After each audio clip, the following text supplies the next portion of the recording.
Welcome to Future Economies Start With Youth, the podcast. My name is Kevin, your host for today, and today we're going to be diving deep into the big topic of scalability. More specifically, how we can use the scalable employment model to navigate youth unemployment. A really big topic, and I'm looking forward to discussing. And to do that, to talk about this quite big and important topic, I have some guests here with me, and I'm happy to be joined by Ahmed Darish, the CFYE colleague for the Scalable Employment Model Regional Call. We have Kemi Ajahi, West Africa Director from Acumen, joining us online. Thank you so much for joining us. We have Bouafade Elegbede, Head of Investments in West Africa for Acumen. And last but not least, Osaigi Azeta, co-founder of CropSafe Agro Services. Yeah, scalability has always been a really important part of businesses since it gives a competitive edge, something of course you would like as a business. Yet, in today's ever-changing landscape, especially the ever-changing business landscape, the concept of scalability has taken a new meaning, challenging the traditional approaches and requiring innovative solutions. Ahmed, I want to move directly to you now for the first question. As we navigate this dynamic landscape, how do you see scalability being used to address these pressing issues for youth unemployment? Great. Thank you, Kevin. Well, first of all, we're talking about our youth target in Africa. And in Africa, we're usually talking about 65 to 70% youth population. And that's a big number for such a big continent as well. So essentially, when we speak employment in Africa, youth employment is employment. Youth employment is the future of Africa. In that case, scalability is not just a way to grow or to compete, but it's pretty much a must-have. Without that, especially in an ailing economy, especially in the challenges that are being faced by countries across the world, but especially in Africa, scalability becomes not just a competitive edge technique, but rather a must-have, an important pillar for their survival. So with Africa and with companies operating in Africa, especially small and growing businesses, scalability is something that they must adopt to grow, to be sustainable, which in turn ensures that this 65 to 70% youth employment is something that is being effectively addressed. Yeah, interesting. And I'm wondering now, how does this work within the CFYE? How did you approach this with the SEM call? Well, with the SEM call, and the SEM call is a Scalable Employment Model call, it was a regional call which was launched alongside our different country calls. And this is due to our recognition of the importance, but also the impact that the intermediaries business model is for youth employment, but also for small and growing businesses. So we launched the Scalable Employment Model Call with the aim of basically boosting scalability and therefore survival and sustainability of certain businesses. And we do have several intermediaries across our portfolio in Uganda, in Morocco, in Burkina Faso, in Sudan. But it was important to have such a focus call where we bring on very big companies like Acumen to learn from their models, learn how we can replicate, maybe adapt that, and deploy that in our other countries, but also to address the SGBs who are not, I would say, who are not directly working with the Challenge Fund, but through companies like Acumen. And through that, they receive a lot of technical assistance, which is what's happening with our other intermediary model across our other portfolio companies. However, with Acumen, they have a great reputable history and track record as an intermediary, bringing to the table technical assistance, but also financing. And we basically like to take advantage of that in terms of learning and looking at more innovative models of financing, but also technical support. I think with companies like Acumen and working with amazing companies like CropSafe, there's a lot of learning coming out of that, not just the big ultimate target, which is jobs, but also how we can boost so many different areas of youth employment and women employment. No, that's actually really great to hear, and I think it's not only really great to hear, but also really interesting to hear that there's a lot of opportunities when it comes to this type of employment model, especially when you're talking about supporting and focusing on impact investors like Acumen in their youth employment journey. So quite interesting to hear. Now, Kemi, thank you so much for joining us online. I want to move directly to you now. We have some questions for you, so please feel free to jump in anytime you want. But as the West Africa Director of Acumen, how do you perceive the value of the scalable employment model and scalable employment in general in this practical context? Is it even relevant for Africa as a continent? Absolutely. So I think, first of all, I need to explain something. What we're seeing here is that about 80 million African youths are in extreme poverty. And it is estimated that by 2030, I believe it's like 90% of the world's poor will be in Africa. So with that huge youth population and the estimates that we're seeing, it is very clear, that Africa needs sustainable, decent jobs.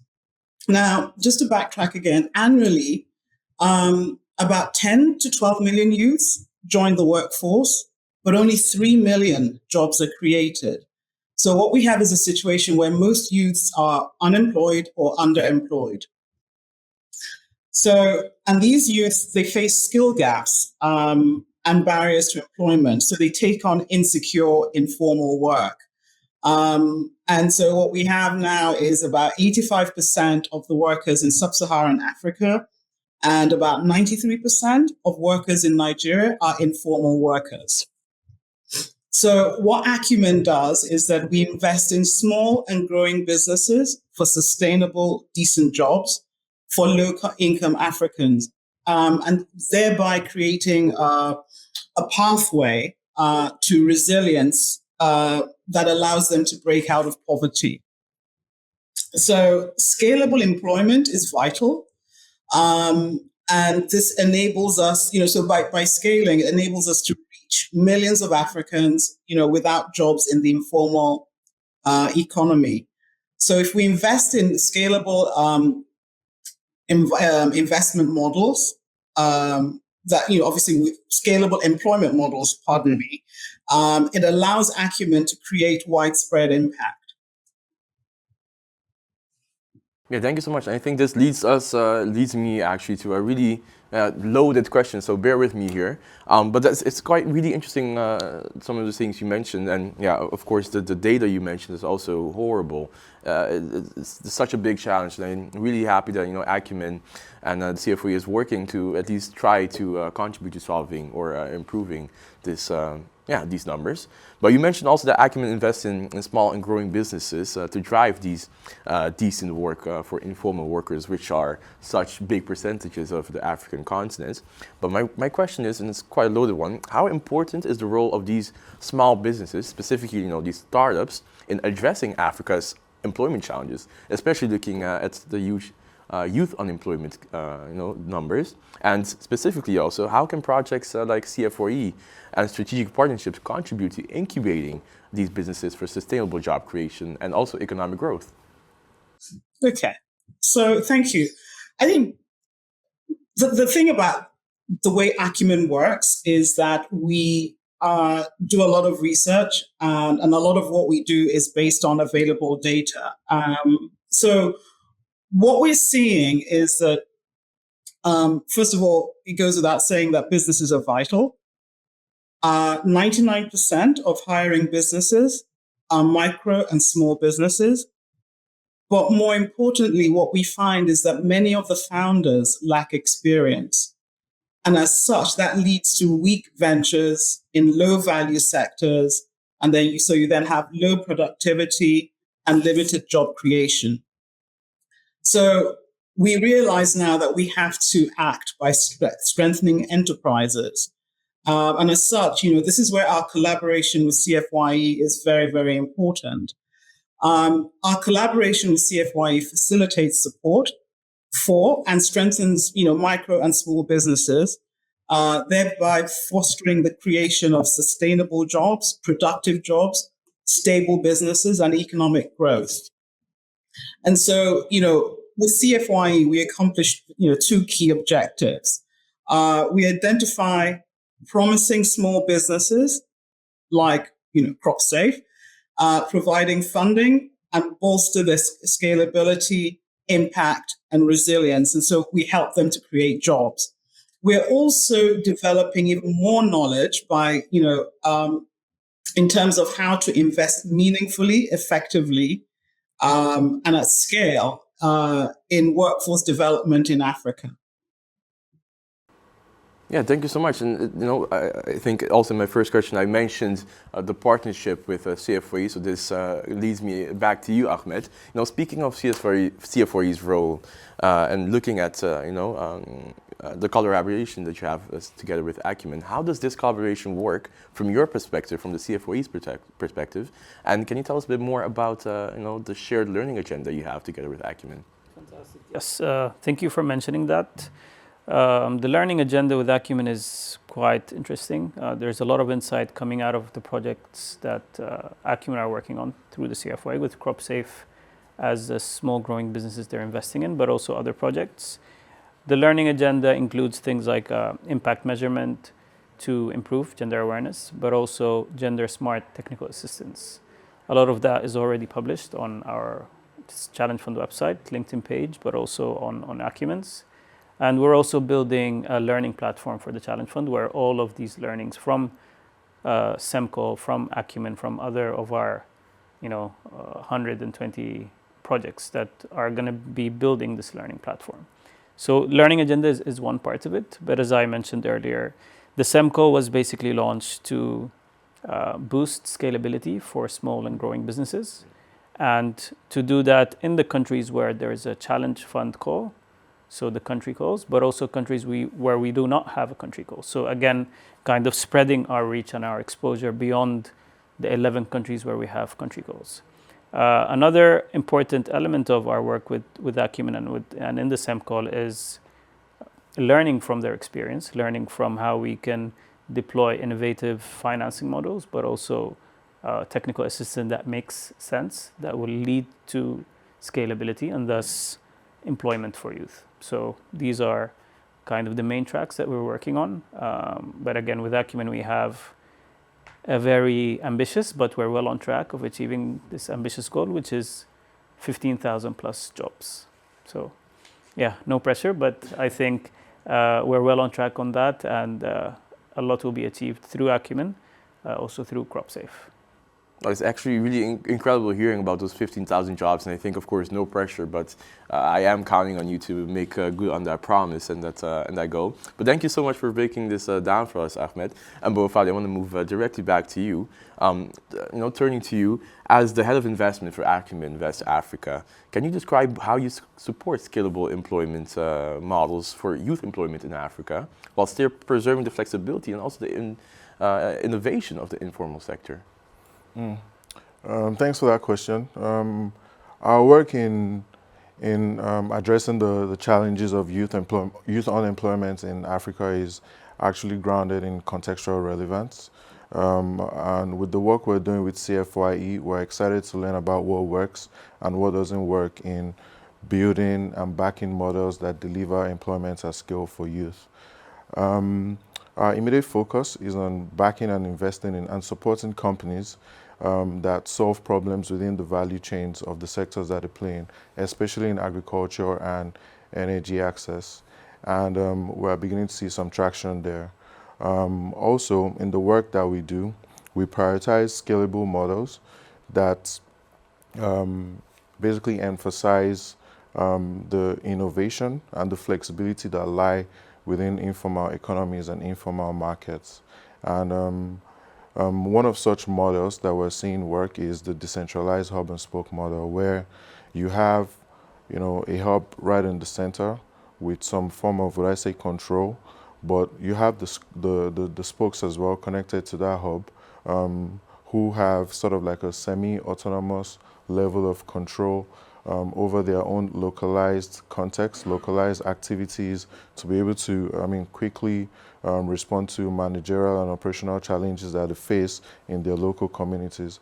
Now, the spokes might not be connected to themselves, but they interact every now and then, but they're connected to the hub in the center that organizes and coordinates all the activities. Within our portfolio, a great example is actually CropSafe, who runs such decentralized hub and spoke models, and I'll let Osage maybe speak more on that shortly. Yeah, the floor is yours. I'm looking forward to hearing it. Yeah, so our model is, first of all, we are a post-harvest loss management company, meaning we build infrastructures to preserve agro-commodities and also open up access to markets, both locally and internationally for our farmers. And the model which he mentioned is the hub and spoke model. The hub itself is where all the operations are quite centralized and distributed, but then we have spokes like the bicycle spoke emanating from each hub. Each of these spoke has its own life, and things happen there like aggregation, sourcing, preservation, and they are able to respond to local challenges within their own setting. We have 2 of such right now in Kwara State and then Niger State, and we are hoping to spread more of such and then use that to pull knowledge and then impact down to each of the farmers that we work with right now. No, thank you so much, Isagi, and that's really interesting. But both, I want to move back to you. You're not going to get away from us that easily. But my question is, what role do you think that public-private partnerships could play in this? How would the concept of scale look like that? Look like then? I think public-private partnerships represent a great opportunity to leverage government resources and structure in delivering jobs for youths at scale. Speaking within this context, I think the government has roles to play in a few areas, and I'll mention some of them. First is in providing matching and non-matching financing. Secondly is in enabling innovative finance solutions that have been championed by either public or even private entities.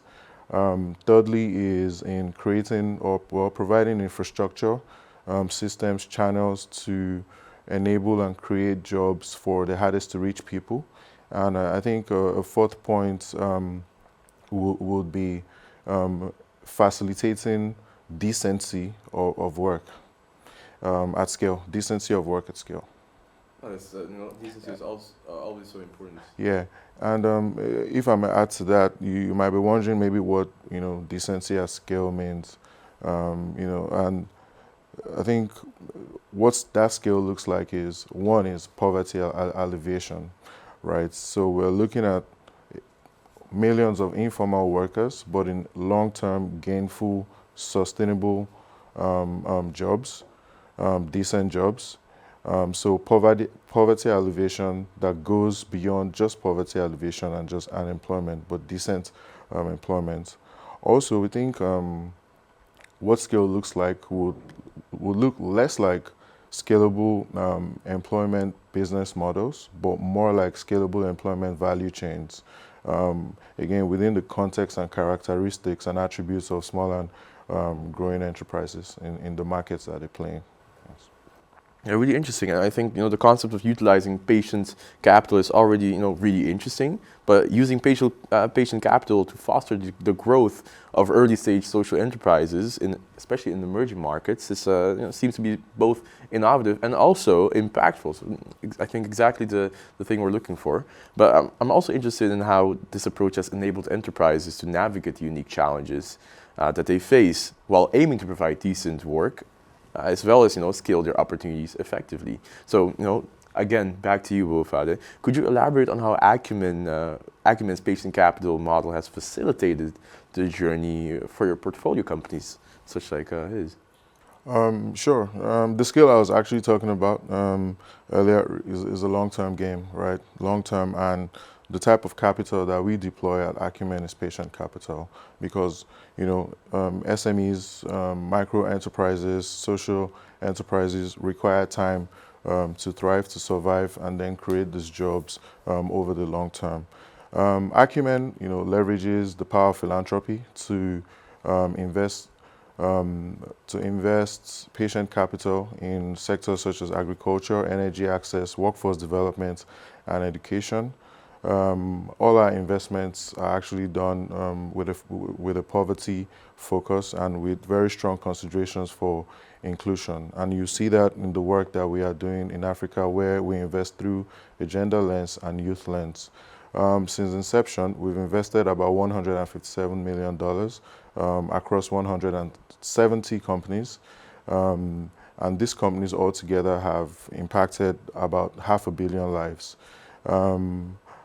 Due to how we invest and the nature of the risk that we take, very early stage pioneer investing, our companies have been able to leverage 5 times more capital, since we came in.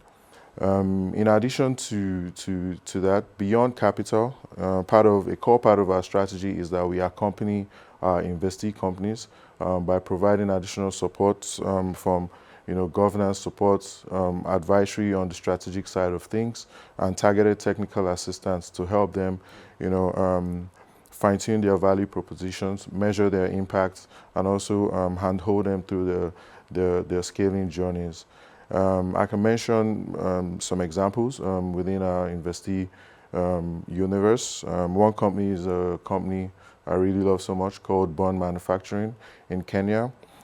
This company innovates in the cook stoves vertical, or would I say space.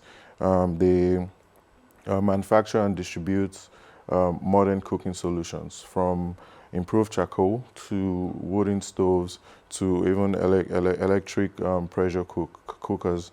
And since we invested in 2015, or when we invested in 2015, they supplied or distributed these products to people who loved them, paid for them, and also for several reasons. People saved money and on for consumption, and it made their cooking better. But the thing is, at the time, they were not able to sell these products profitably. Yeah. Again, highlighting the importance of patience in patient capital investing. What we did was, over the course of another 6 to 7 years post-investment, we supported Burn with additional capital in follow-on funding, and also supported them on the governance side, helping them access carbon markets, supporting them with targeted technical assistance to drive building localized manufacturing capabilities, and also improve on product development. And now they're operating at a much larger scale, even setting up manufacturing operations in countries beyond Kenya, where they originally started from. A second example in the portfolio is no other than CropSafe, who you met earlier. We invested in CropSafe last year, and the business and their operations really excited us. He already highlighted the hub and spokes model, but what really interested us was how they were able to, leverage very strong networks of their farmer engagements and smallholder engagement programs at the base of the operations, managing a network and hub of different collection centers and aggregation centers, and across the entire operational chain of CropSafe, we can say about 20% of the jobs within their chain are actually youth jobs. And again, that number for Bond has been responsible for well over 1,000 youth jobs as well in the conduct of their business. So yeah. Really interesting. I like how you mentioned you've been working with 170 companies. That's a huge number, and I think we spent some time talking about them, but I also want to hear from them. CropSafe is one of these 170 countries. Thank you so much for being here, Saigi.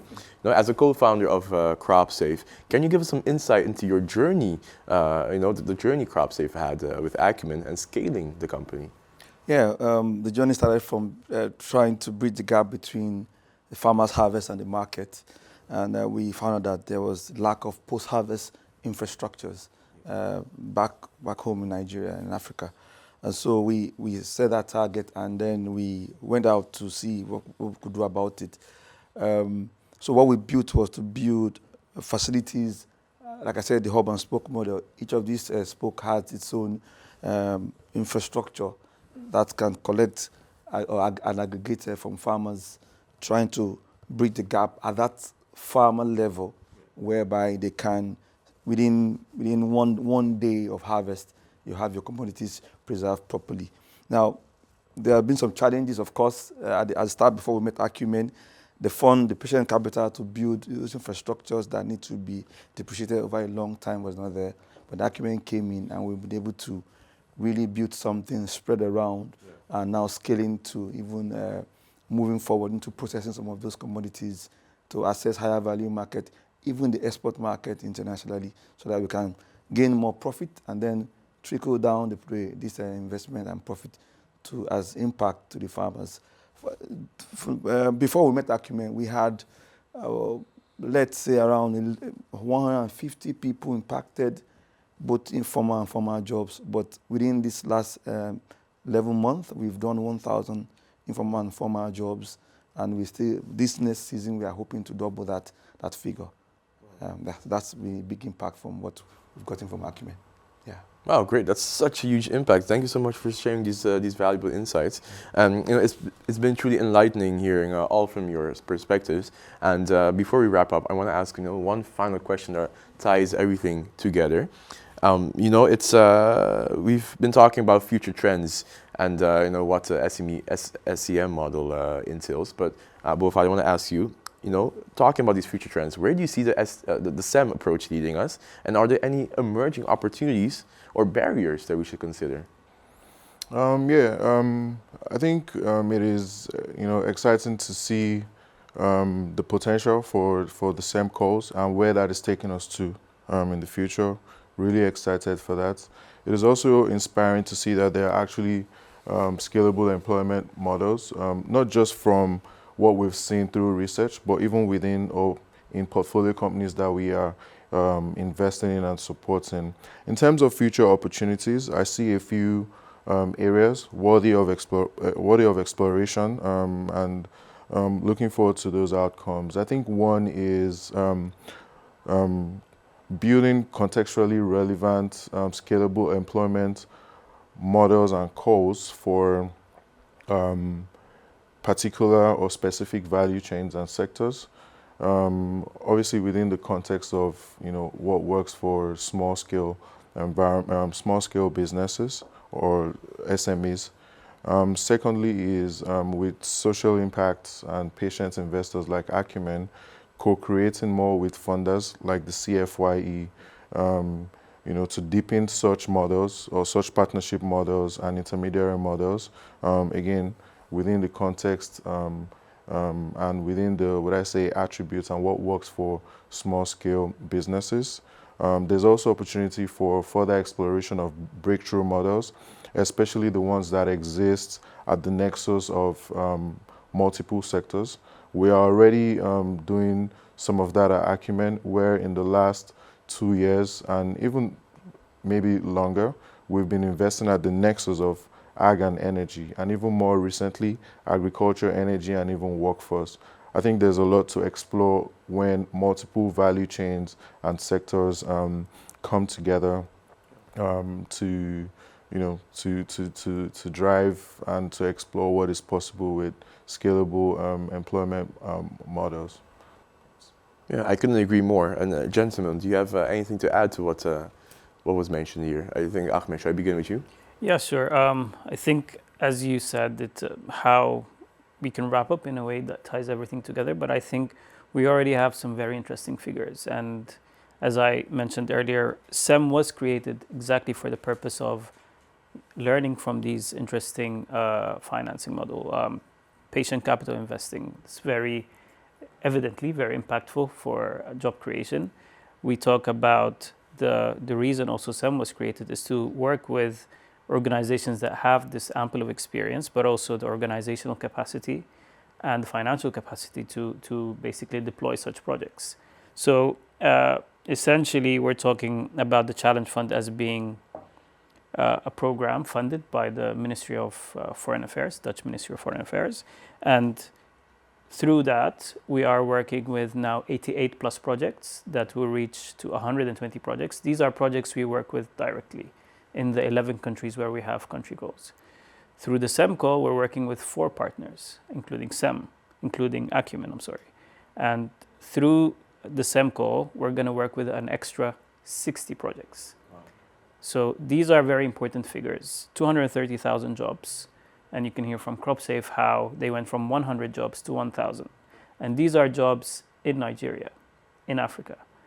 Again, just to recall the figures, 65 to 70% youth population. So essentially, what we're talking about here is the impact of co-creation, the impact of partnering, how the Dutch government, along with sponsoring or supporting the Challenge Fund, working with Acumen as a partner, learning from Acumen, and then how Acumen is partnering with CropSafe, Burn, and others. This all together is what's leading to this, this dream materializing. And I think we're all well on track of that. The learning is great. There's so much more that will come out of it, not just jobs, but also decent jobs. Not just decent jobs, but decent jobs in the home countries in which we operate. And essentially, these are sustainable jobs as well, decent jobs. And that's the future of Africa, I think, is something that we all have close to our heart, but also we know that how important it is for the world. Yeah, so, really interesting. Last but not least, Osayi. Yeah, I mean, for a company that has benefited from the likes of Acumen, anyone that has access to patient capital, we jump at it because it gives you the opportunity to innovate and then to really especially invest in infrastructure. So that's one key part. And the other one that he said, which is part of this model, is the technical assistant, the hand-holding from Acumen, corporate governance, and the push they give to you to dream big, and they assuring that they are along with you along the journey. In that journey, gives an SME the impetus to want to drive and do more. And so for me, SEM is a place to be, and hopefully there will be more SMEs brought into this project.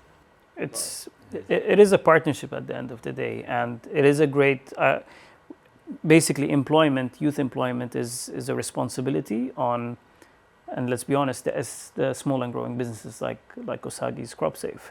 And we don't want it to be a burden on them. It's a partnership, it's a responsibility that cross-cuts across all organizations. So the more we all work together, the more we put in, the more we contribute, the more we actually reach that target. So I think we're very proud of ourselves, but also of Acumen, but most of all of Osagi and CropSafe. Yeah, I couldn't agree more. And you said yourself, Osagi, SEM is the place to be, and I think that wraps it perfectly, everything together. So, thank you so much, Ahmed, Bofade, Kemi, and Osagi for shedding light on, the scaling impact and the value of the scalable employment model. I think it's quite important. We talked about the future of Africa as something close to our hearts, and I think this is exactly where we have to be. SEM is the place to be.